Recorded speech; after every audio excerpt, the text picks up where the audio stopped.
সারাদিনের ব্যস্ততা, ফাইলের স্তূপ আর মিটিং এর ক্লান্তি যেন মাথার উপর ভার হয়ে বসেছিল। মনটা চাচ্ছিল একটু মুক্ত বাতাস, একটু নিরিবিলি সময়।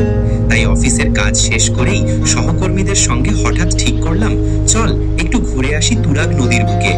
পরিকল্পনা ছাড়াই বেরিয়ে পড়া এইরকম সিদ্ধান্তের মধ্যেই যেন থাকে সবচেয়ে বেশি আনন্দ।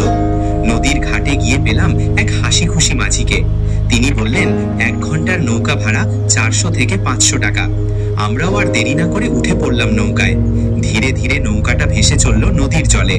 সূর্য তখন পশ্চিমে হেলে পড়ছে, আকাশের রং লালচে সোনালি হয়ে উঠেছে। হালকা বাতাস মুখে লাগছে। তুরাগের পাড় ধরে ভেসে চলা সেই মুহূর্তে মনে হচ্ছিল সব ক্লান্তি যেন কোথাও হারিয়ে গেল। গধূলির আলোতে নদীর বুকটা ঝলমল করছিল। জলের ঢেউয়ে রোদের আভা মিশে এক অপার্থিব দৃশ্য তৈরি করেছিল।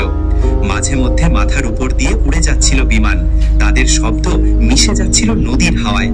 একটা শহুরের রোমান্স আর একটা প্রকৃতির নিস্তব্ধতা, দুটো মিলে যেন এক অদ্ভুত সৌন্দর্য তৈরি করেছিল। হঠাৎ মনে হলো কতদিন এমন ভাবে নিজের সঙ্গে সময় কাটানো হয়নি। না কোনো কাজের চাপ, না কোনো তাড়া, শুধু শান্ত নদী, বাতাস আর সূর্যাস্তের রং। তবে একটা খারাপ দিক চোখে পড়ল, নদীর পানি খুব পরিষ্কার ছিল না। তবুও সেই সামান্য অপূর্ণতাকে ছাপিয়ে চারপাশের রূপ মন ছুঁয়ে গেল। 1 ঘন্টার শেষে নৌকাটা ঘাটে ভিড়ল। সূর্য তখন ডুবে গেছে, আকাশে মিশে আছে সন্ধ্যার নরম আলো। আমরা সবাই চুপচাপ বসে রইলাম কিছুক্ষণ।